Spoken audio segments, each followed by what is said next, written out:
Muchas gracias. Muchas gracias.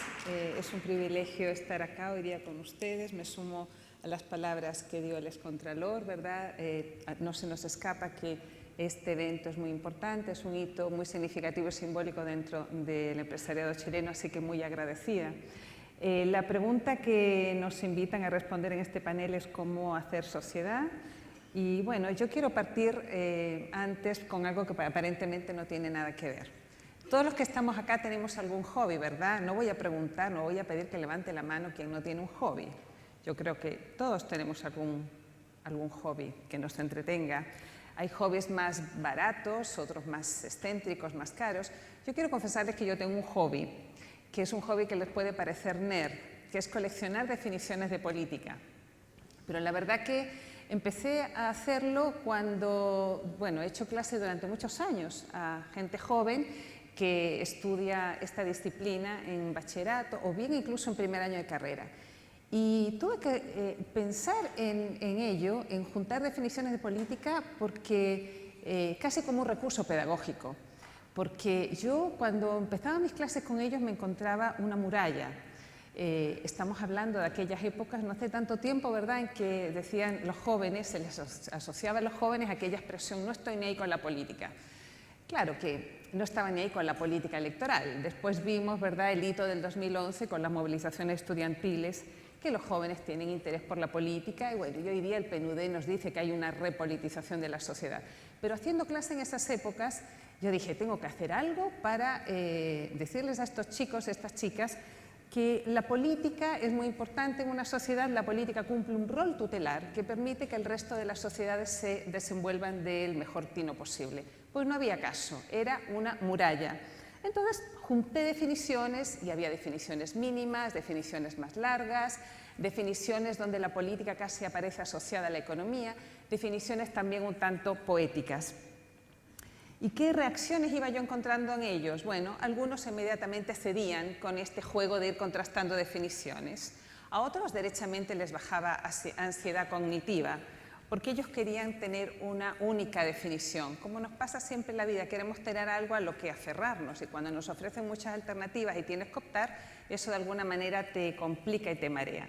Pero había un grupo que quedaba muy resistente, miraban esto con mucho desdén, con desprecio, y obviamente esa es la antesala a pensar que la política es prescindente y todos sabemos lo que sucede cuando llegamos a ese nivel. Entonces encontré un libro que hasta el día de hoy es un libro que yo le recomiendo a todos. Es un libro, no es un bestseller, no es un libro como de cabecera de los políticos, pero que vale la pena mirarlo. Se llama En defensa de la política, de Bernard Crick. Él es un profesor británico que en uno de los acápites del libro hace una asociación de la política con la sexualidad. Y ahí yo lograba realmente convencerlos acerca de la importancia de esta actividad, porque Bernard Crick hace un paralelismo entre la política y la sexualidad, señalando que ambas son indispensables para que las comunidades se perpetúen y que no se puede renunciar o prescindir de la sexualidad o la política sin perjudicarnos a nosotros mismos. ¿Por qué les cuento todo esto? Ustedes dirán, no tiene nada que ver, esto no viene a cuento. Sí tiene que ver porque uno de los elementos que aparece en la convocatoria de este encuentro de NADE, aunque la idea no es centrarse en ello, es el tema del diagnóstico. ¿Qué diantres pasa en Chile? ¿Qué nos está sucediendo? Y por eso lo traigo a colación. Yo creo que el tema del diagnóstico merece en sí mismo otro debate. Se podría hacer una NADE especial sobre el diagnóstico, porque efectivamente hay un conflicto ahí. Tenemos muchas visiones acerca de lo que pasa en Chile y básicamente se han recogido en dos grandes bloques, aquellos que piensan que el modo de organizar nuestra sociedad y nuestra economía, a pesar de que la gente lo aprueba, el disgusto se produce porque hay muchos que quedan afuera. Y ellos quieren también entrar, ingresar y disfrutar de las bondades de esta manera de organizar la sociedad, que ven que los excluye. Y otros que piensan derechamente que esta manera de organizar la sociedad tenemos que cambiarla de cuajo, de raíz, desde sus bases, desde el punto de vista estructural, porque endógenamente genera segregación, exclusión y desigualdad. Yo creo que este tema del diagnóstico lo dejo ahí estacionado, lo dejo ahí aparcado, no lo vamos a resolver nunca. Tiene que ver también con las dificultades para aprender la realidad social. Ya lo decía el excontralor, que ustedes van a encontrar de repente algunos guiños de mi presentación a la presentación de él, y les juro que no la hicimos juntos. Pero bueno, es bueno que algunas cosas pueden reforzarse. Yo creo que lo que tenemos que hacer con el diagnóstico es juntar a las personas que piensan que Chile está viviendo una situación en distintas vertientes y tratar de llegar a alguna síntesis posible. Yo me acerco a esto de las definiciones de política y del diagnóstico porque en verdad yo creo que lo que le está pasando a Chile y que tiene que ver con este dilema de la falta de confianza, de alguna manera responde a la política. Yo soy politóloga, veo todo a la luz de la política y creo, normalmente tiendo a creer, y esto es un sesgo de la disciplina, que la política es la variable independiente. Yo parto reconociendo eso, pero yo creo que el problema no es tanto la política en Chile o una forma genérica de política, sino la manera como hemos ido desarrollando esta actividad desde los años 90 hasta la fecha. Y creo que la manera como la hemos ido desplegando en estos 25 años, que por otra parte algunos llenan mucho de orgullo, nos ha dejado en una situación un tanto complicada, nos ha dejado en esta situación. Estamos un poquito en una situación de páramo, casi de una estepa, casi de un desierto. ¿Por qué? Porque la manera como hemos desplegado la actividad política en Chile, con generar a lo mejor muchas bondades, efectos positivos en algunos aspectos, también no nos ha permitido, por un lado, desarrollar tejido social. Ustedes ven mi acento, yo llevo 30 años en Chile, ya me hice chilena, pero por esta condición de venir de afuera siempre hablo mucho con extranjeros y me dicen que les llama mucho la atención porque Chile, y particularmente los que están en Santiago, dice que Santiago se mueve en compartimentos estancos. Aquí pasan muchas cosas que no se tocan. O sea, lo más antítico a lo que es un tejido, algo que está cosido. Aquí hay muchas cosas muy diversas, pero que no se miran entre sí, que muchas veces se dan la espalda. Y la política no ha contribuido necesariamente a juntar esos compartimentos. Y por otro lado, yo creo que además la política, tal como la hemos desarrollado en todos estos años, no nos ha ayudado a lidiar con algo que es intrínseco a la vida social, que es la intemperie de la incertidumbre. Es una de las palabras más recurrentes hoy día, en los últimos meses en Chile, es confianza e incertidumbre. ¿Cómo hacíamos nosotros política durante estos años, los años de la estabilidad democrática y de la gobernabilidad tan alabada? La hacíamos un poco de esta manera. Es muy fácil tratar de correr riesgos y ser un equilibrista, pero cuando tienes una malla debajo.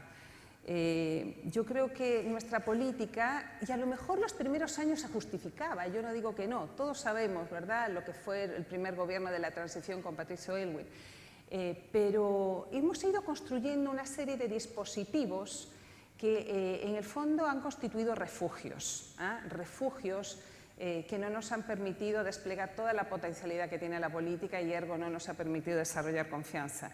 ¿Cuáles han sido estos refugios en los cuales nosotros nos amparábamos? Bueno, en primer lugar, los famosos enclaves autoritarios, recordemos, por ejemplo, los senadores designados, pero también la transición política generó sus propios enclaves. Esta idea no es mía, es de un profesor norteamericano que estudia mucho a Chile, que se llama Peter Seadelis. Él dice que la propia transición generó sus enclaves y él nombra, hay varios, el cuoteo, por ejemplo, el control de la élite en la selección de candidatos y la política electoral, la formulación de la política hecha desde la cúpula, muy elitista, la intocabilidad del modelo económico.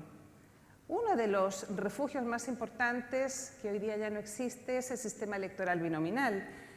Un sistema electoral donde la verdad que no se arriesgaba mucho. Sabíamos de antemano, ¿verdad?, quiénes podían ser los ganadores y además, acuérdense, la competencia se producía entre los compañeros de la misma lista. ¿Qué cosa más canibalesca que esta? ¿Qué cosa más anticonfianza que esa? No la encuentro. Luego, como todos estos enclaves han desaparecido y el ser humano busca confianza, ya vemos que a nivel de confianza interpersonal en Chile no podemos ufanarnos. Ramiro nos mostraba, ¿verdad?, que estamos entre las más bajas del planeta. Entonces tratamos la incertidumbre, ¿cómo tratamos de calmarla o colmarla? Depositándolo en personas Yo creo que la presidenta Bachelet, de alguna manera, su figura fue eso. Creo que fue la última depositaria de confianza. Y todo eso ha desaparecido hoy día y nos encontramos frente a este páramo, frente a esta intemperie. Y la verdad que decimos todo el tiempo de que el ímpetu reformista del gobierno ha levantado esta incertidumbre. Yo creo que la incertidumbre estaba ahí, lo que pasa es que la teníamos tapada, taponada de distintas maneras. Otra cosa que este gobierno a lo mejor la ha exacerbado, pero no la ha traído de Marte. La incertidumbre forma parte de la vida social. Y a mí me llama mucho la atención, por ejemplo, cuando leo declaraciones donde hay una queja permanente contra la incertidumbre y que la incertidumbre no nos deja avanzar y que no nos da seguridades para tomar decisiones, por ejemplo, en el ámbito de los negocios. ¿Qué incertidumbre más, digamos, endémica, por ejemplo, que la muerte? Sabemos que eso nos va a llegar. De alguna manera y convivimos con esa incertidumbre. La muerte nos puede asaltar en cualquier recodo del camino y también el amor, con su precariedad y dependencia de la voluntad de otros, también es una aventura llena de incertidumbres.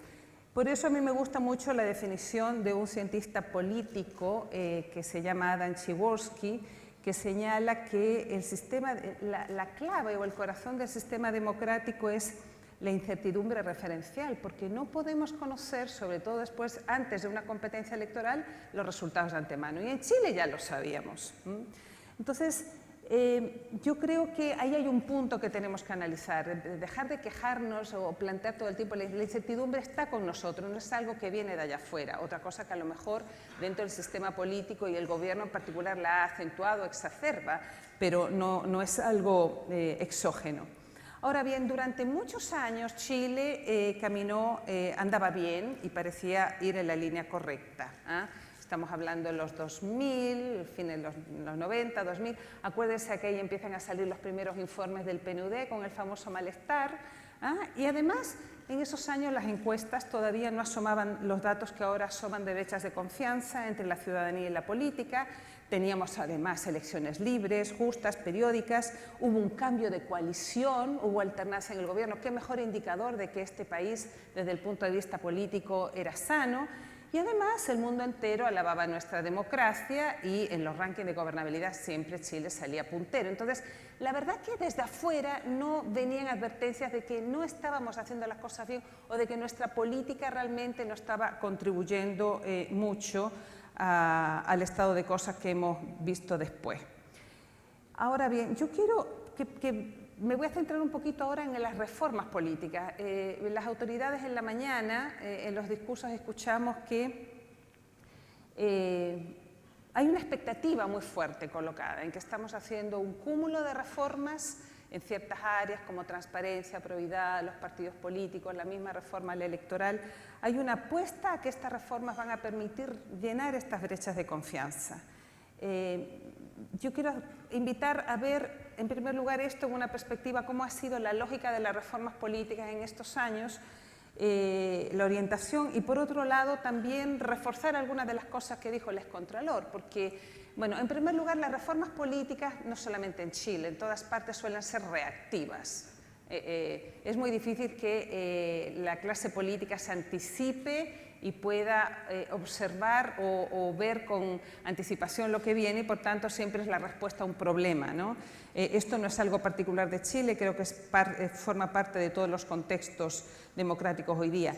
Pero este horizonte formalista lineal, según el cual se piensa que con más leyes y más leyes se van a cerrar las brechas de confianza, yo quiero llamar la atención sobre eso y reforzar un poco lo que planteaba el excontralor. Otra de las cosas que también a mí me llama mucho la atención es la manera como nosotros hacemos nuestras reformas políticas. Ahora, yo creo que es la manera como hacen las reformas políticas en todas partes, pero quiero poner un punto de atención, es la técnica. Por ejemplo, los politólogos recogen evidencia comparada y ven lo que pasa en otros países y si eso funciona en otros países, llegamos y lo trasladamos hacia acá. Yo estaba viendo cuando estaba elaborando esta presentación de que el promedio de confianza que hay de los ciudadanos hacia los gobiernos de la OCDE es de un 40%, tampoco es una confianza así desbordante. Está muy bien tener a la OCDE como referente, y yo no quiero aquí desmontar el becerro de oro, ¿verdad?, que puede ser la OCDE, pero también tengamos un poquito de distancia crítica, ¿no? Es cierto que tenemos que mirar hacia afuera, ver cuáles son las mejores prácticas, pero de repente tampoco enceguecernos con ellas. Creo que hay que tener una posición un poco crítica y más reflexiva. La orientación de las reformas durante estos años en Chile han sido básicamente en la línea de la democracia representativa. Hemos tratado de reducir los conflictos dentro de las reglas institucionales, y al menos lo que uno ve de menos a más es que han ido aumentando las regulaciones, las sanciones, los controles. Por otro lado, también hemos tratado de mejorar el sistema de votaciones, la accountability, el tema de la transparencia que ya decía el excontralor. Y luego, un elemento muy importante en nuestra democracia es el valor procedimental que le atribuimos a la participación de los ciudadanos mediante el voto. En Chile, en verdad, la ciudadanía tiene muy pocas oportunidades, casi ninguna, de participar, más allá de los eventos electorales. Tenemos bastante anémica nuestras vías de democracia semidirecta. Y bueno, normalmente la relación que establece este tipo de democracia es de arriba hacia abajo, y la representación es entendida como anticipación. Eso ha sido un poco el modelo o la orientación de nuestras reformas políticas, que, como les digo, han sido observadas, o el enfoque es básicamente de la linealidad. Vamos haciendo esto, vamos a lograr cerrar brechas, lo vamos haciendo apoyándonos en leyes, y más leyes. Y como decía Ramiro Mendoza, hay que tener mucho cuidado, porque no solamente es crear leyes, también en los ámbitos de transparencia y probidad, sino que después hay que tener capacidad para ponerlas en funcionamiento, para, digamos, regular y sancionar cuando corresponde, porque si después las leyes son volcadoras de promesas en términos de aplicar sanciones que no se cumplen, lo que haces es alimentar todavía más posiblemente la frustración ciudadana. Hoy día, les puse ahí al expresidente Lagos, ¿verdad?, cuando está firmando las reformas a la Constitución, un poco para tratar de graficar cuál era la línea de reformas que orientaban, ¿verdad?, el quehacer reformista político en los años pasados. Y hoy día todo esto además tiene que convivir con la promesa de una nueva Constitución, que quizá, yo sé que esto es algo que levanta muchos temores, y quizá algunos piensan que como esto va a estar de alguna manera también sometido al debate presidencial próximo, existe digamos, la esperanza en algunos de que esto no avance, pero yo creo que el genio ya salió de la botella. Va a ser muy difícil revertir o volver a meter esta idea de la Constitución o la nueva Constitución en un cajón, pero bueno, volveré sobre eso más adelante. Con relación a las reformas políticas que estamos tratando de enfrentar para cerrar la brecha de confianza entre representantes y representados a través de mayor transparencia y probidad, como les digo, está esta linealidad, esta fe ciega, ¿verdad?, en las bondades o en lo que porta la ley, pero además yo observo algunas contradicciones que quiero comentarles. Estas contradicciones que a mí me llama mucho la atención. Por ejemplo, por un lado se elimina el binominal, que tenía este efecto, ¿verdad?, que nos aseguraba de antemano quiénes eran los ganadores, o sea, cero incertidumbre prácticamente, porque sabíamos que los doblajes eran titánicos. Pero por otro lado, el binominal se mantiene en nuestras mentes y como criterio, por ejemplo, de la conformación de los poderes autónomos. El binominal no ha muerto, a lo mejor desaparece como un sistema electoral y para el procedimiento de elecciones, pero el binominal está ahí y sigue en esta lógica. Otro segundo ejemplo, se crean o aprueban cuotas de género para tratar de que las mujeres entren con mayor fuerza en el mundo de la política, para lograr avanzar en inclusividad de género, siguiendo un poco la tendencia internacional. La mitad de los países en el mundo tienen cuotas. Yo sé que las cuotas son muy controversiales, pero bueno, ya están aprobadas, y los partidos van a tener que llenar sus listas con un 40% de mujeres, so pena de que no sean inscritas, ¿verdad?, en el servicio electoral. Pero por otro lado, ¿qué sucede? Que la reforma electoral lo que ha hecho ha sido aumentar los distritos. O sea, una persona que quiera competir hoy día, y sobre todo si es nueva, va a tener que hacer un esfuerzo muy titánico para darse a conocer en esos territorios que son mucho más grandes. Y por otro lado vemos que por la vía del financiamiento electoral se va a cerrar el financiamiento privado, se va a quedar básicamente restringido al financiamiento público. Ergo, las mujeres que ya tienen muchas dificultades para entrar a la vida política, por un lado van a estar en cuotas, pero por otro lado se les cierran puertas. Entonces, son estas cosas, yo digo a veces, ¿por qué legislamos en base al autoengaño? No lo entiendo.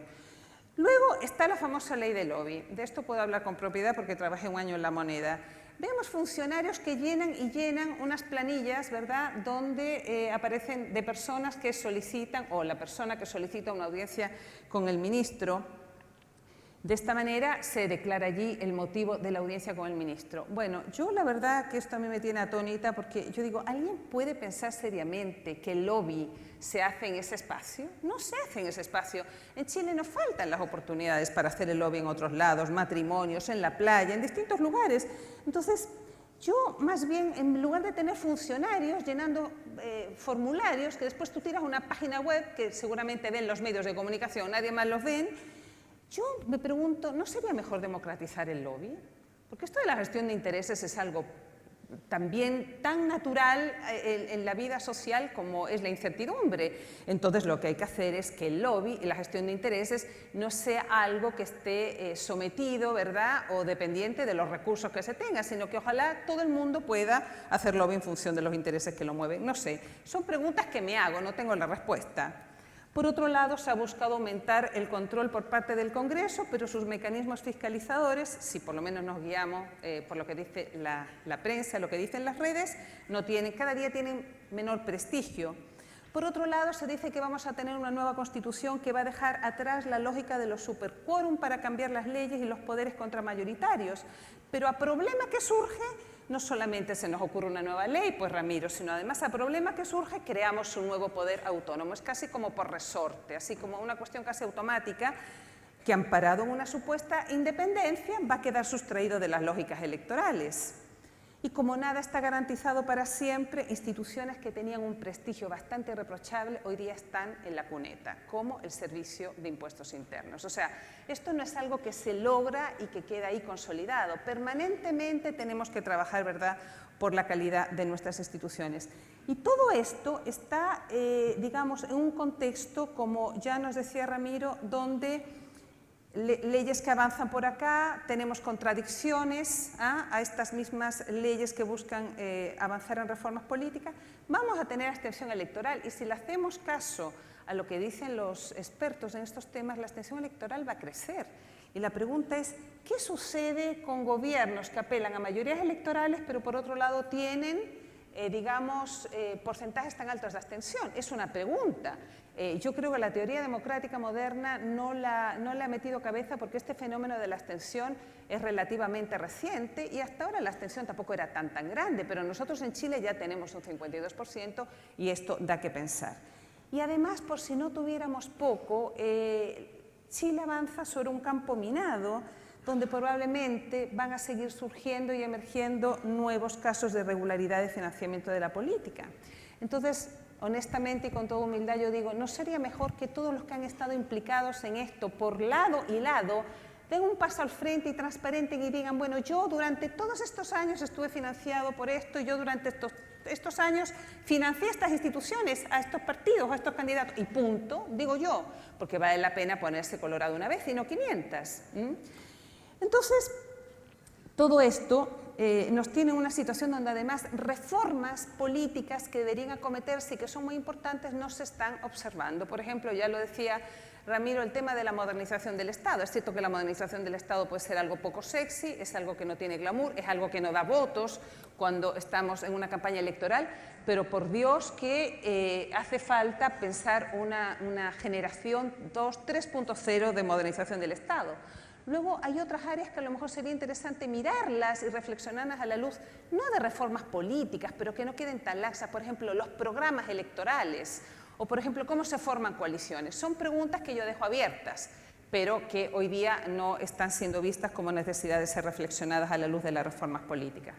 Entonces, Chile hoy día yo creo que enfrenta dos disyuntivas y con esto ya quiero ir acercándome a la invitación que nos hace Nada del cómo y no quedarme tanto en el diagnóstico o la denuncia o mostrar paradojas. Tenemos dos alternativas. Uno, quedarnos como la mujer de Lot mirando hacia atrás. Y yo creo que eso es un poco lo que estamos viendo en Chile.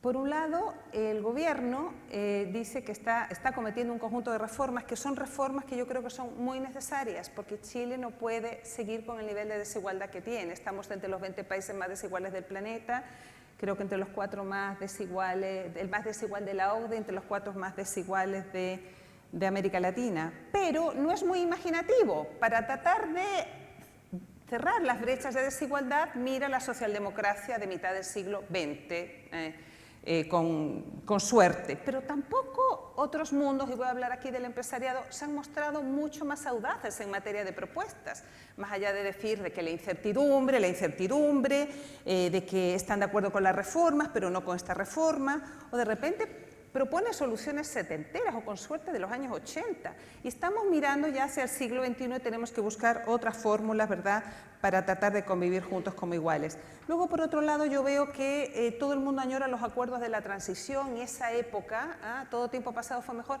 pero de verdad que esos acuerdos son ya muy difíciles de reeditar. Además, ustedes ya ven que han sido traducidos en lógica popular a la cocinería. Ese tipo de acuerdos, si se insiste en reproducirlos, lo que hacen quizá es generar más desconfianza. Acuérdense lo que pasó, ¿verdad?, con la segunda parte de la reforma tributaria, la cocinería en la casa del senador Saldívar. Bueno, por otro lado, la mayoría de los liderazgos que emergen en las encuestas, no importa su edad, ojo, y su condición, estoy hablando de la mayoría, no todos, a mí por lo menos me evocan más el pasado que el futuro. Entonces, desde el punto de la política, desde el ámbito propiamente de la política, ¿qué nos queda? Algo que ya no podemos volver a meter dentro de la botella, que es el proceso constitucional. Y yo trato de verlo como una gran oportunidad para construir un imaginario de futuro, pero no solamente un imaginario de futuro, sino un imaginario de nosotros. Norbert Lechner, que es un gran cientista social que seguramente muchos de los que están acá conocen y que de alguna manera es uno de los ideólogos de los informes del PNUD, él decía que el imaginario del nosotros en Chile era muy débil. Él decía, difícilmente las personas se van a juntar, van a confiar, van a cooperar y van a organizarse si no sienten que comparten algo en común. Yo les puedo decir que llevo 30 años en Chile y demasiadas veces me pregunto qué es lo que une a esta larga franja de tierra, aparte de los desastres naturales, que son endémicos, aparte de la Teletón, aparte del fútbol, aparte de las fiestas patrias. Todo esto es episódico. ¿Qué es lo que realmente nos une? ¿Qué es lo que realmente nos hermana para vivir, estar, tolerarnos todos juntos en esta tierra? Y la verdad que yo no tengo mucha respuesta. Sin embargo, veo los discursos, las proclamas, y también los sentidos que están a la base, por ejemplo, de la convivencia de algunos países vecinos que no voy a nombrar, pero que todos ustedes van a adivinar quiénes son, que tienen motivos muy potentes de galvanización, de cosas que los unan. No es que a mí me gusten esas cosas, simplemente digo que tienen algo que los hace vibrar en conjunto. Y yo siento que Chile eso no está.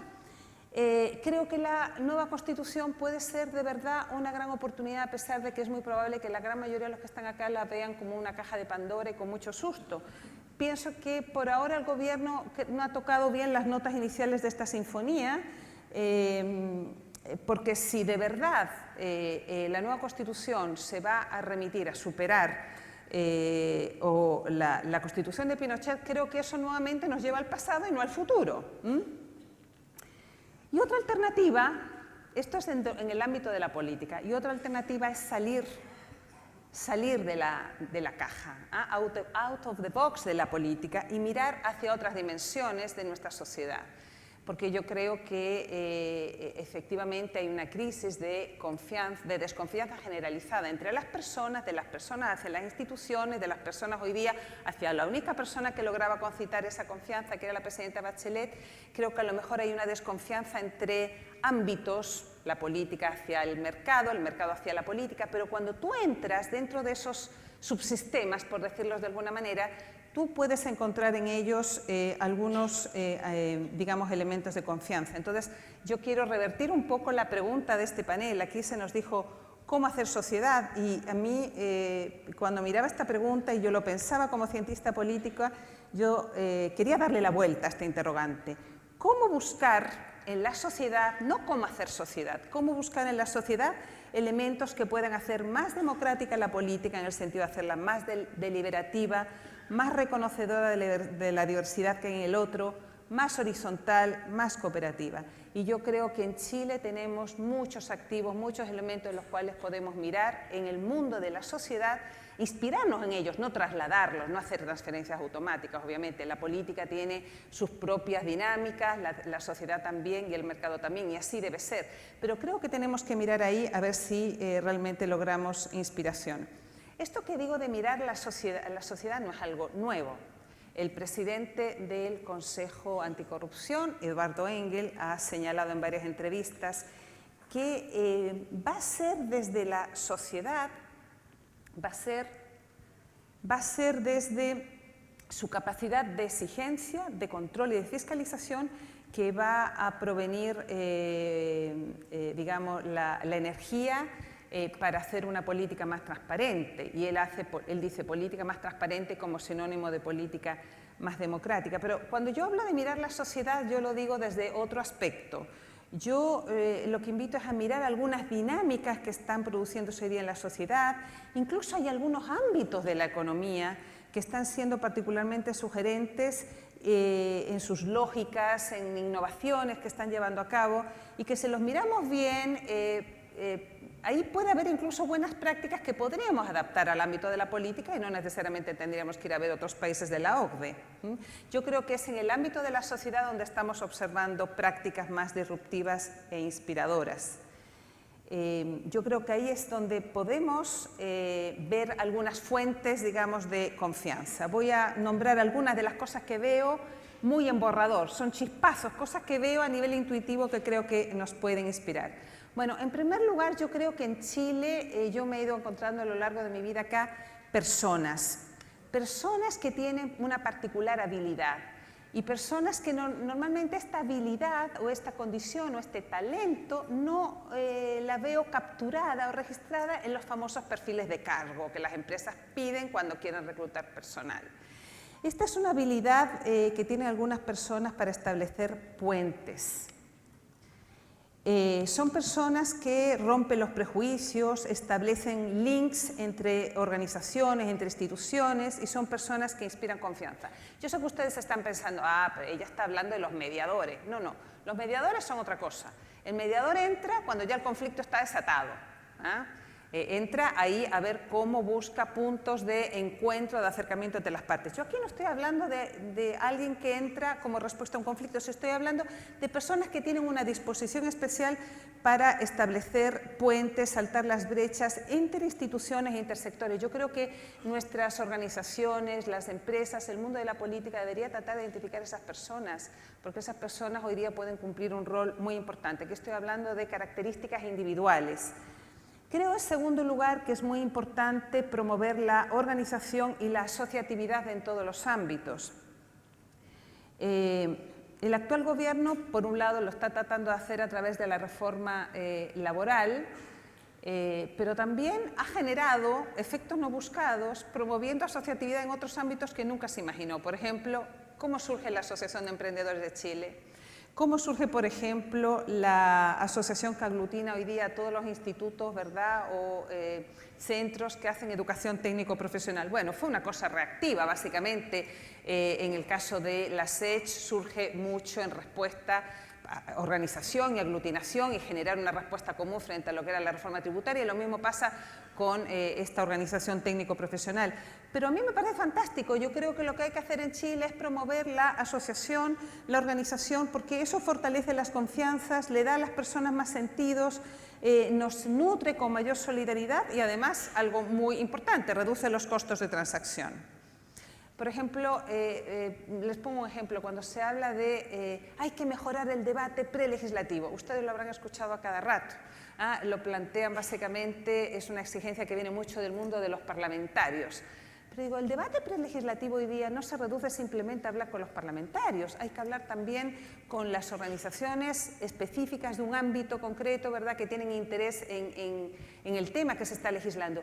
Y hay en algunos sectores tal, digamos, fragmentación de organizaciones que es muy difícil el debate hoy día prelegislativo, si tú desde la partida quieres recoger los puntos de vista de esas personas. Por tanto, cuanto más nos asociemos, cuanto más nos reocupemos, es muchísimo mejor, creo yo.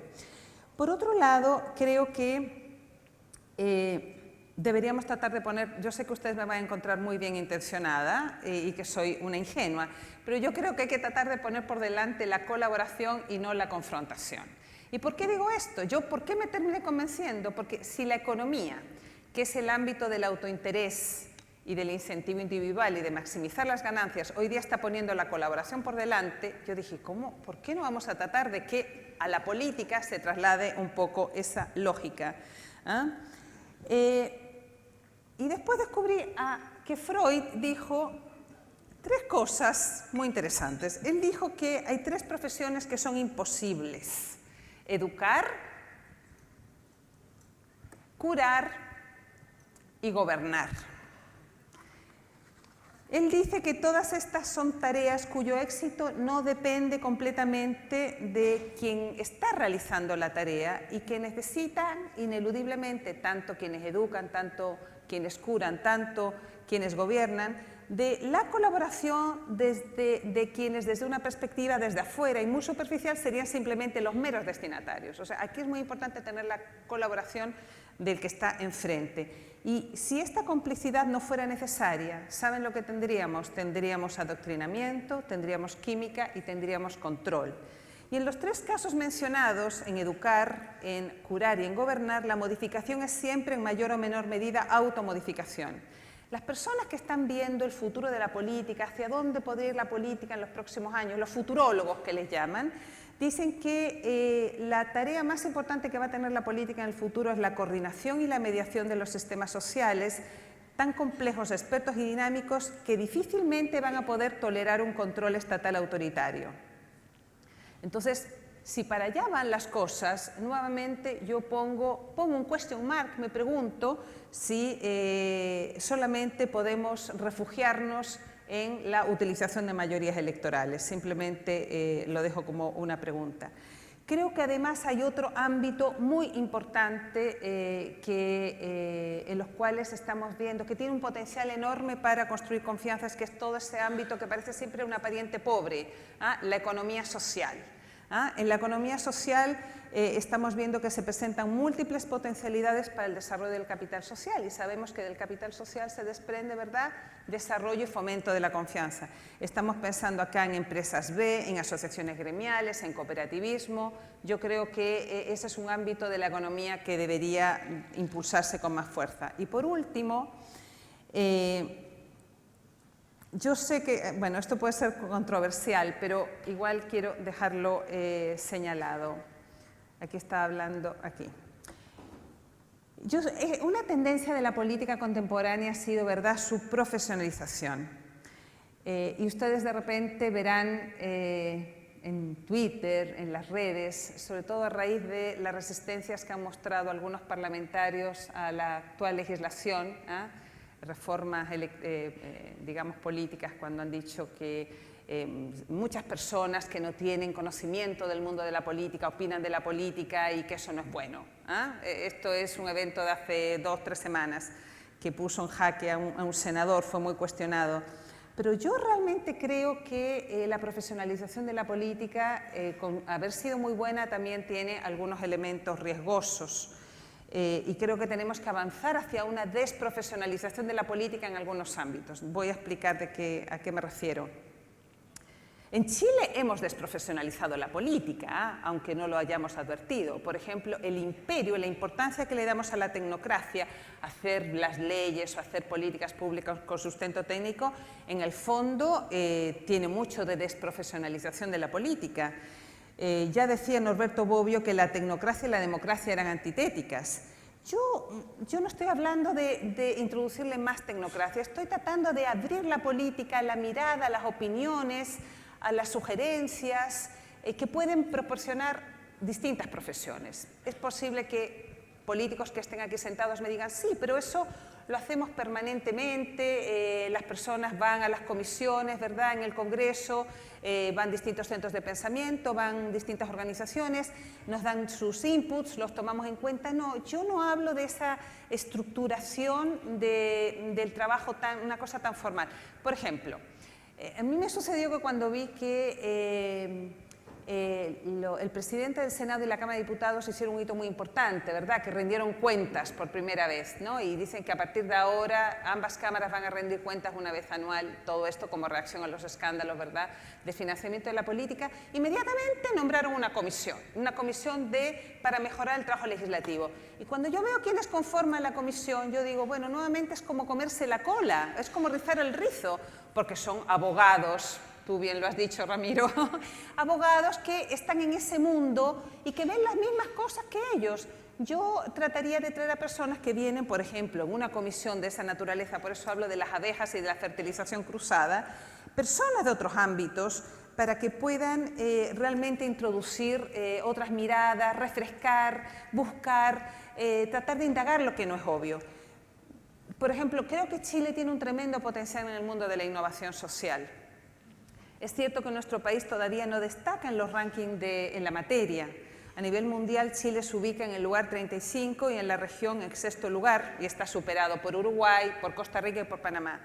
Pero yo creo que realmente el mundo de la innovación social, lo que yo he podido ver en los últimos 2 años en la Feria de Innovación Social, por ejemplo, ahí hay algo muy bullente, algo que a lo mejor todavía no se expresa en los rankings, pero creo que ese mundo hay que traerlo más hacia el campo de la política. Además, vemos que es un mundo que concita mucho el interés de la juventud, que normalmente también es la que se resta de participar, ¿verdad?, de los eventos electorales. Yo voy a nombrar aquí una frase de Hernán Cheire, que es el exdirector de Corfo en el gobierno pasado, que me parece muy sugerente. Él dice, la innovación social cierra una brecha que los modelos tradicionales y la política, que es la campeona de estos modelos, no cubren de buena forma. Y yo creo que es ahí donde tenemos que empezar a mirar. No nos pusimos de acuerdo con Ramiro, pero bueno, aquí yo también recurro a Einstein. Ayer, de hecho, vi en la prensa que se cumplían 100 años de la teoría de la relatividad. Además, son demasiadas coincidencias con Einstein. Einstein dice que la mente es como un paracaídas, que solamente funciona si se abre. Bueno, yo quiero hacer aquí una invitación a que abramos la mente como un paracaídas, la mente particularmente, la mente política, la manera de pensar en política, y que busquemos en la sociedad algunas pistas, ¿verdad?, para poder introducirle innovaciones, cambios y sobre todo poder recuperar o poder nutrir, no es recuperar la confianza perdida. Yo creo que Chile es un país donde la confianza nunca ha abundado, creo que es algo más bien endógeno, intrínseco, pero creo que por ahí tenemos algunas pistas.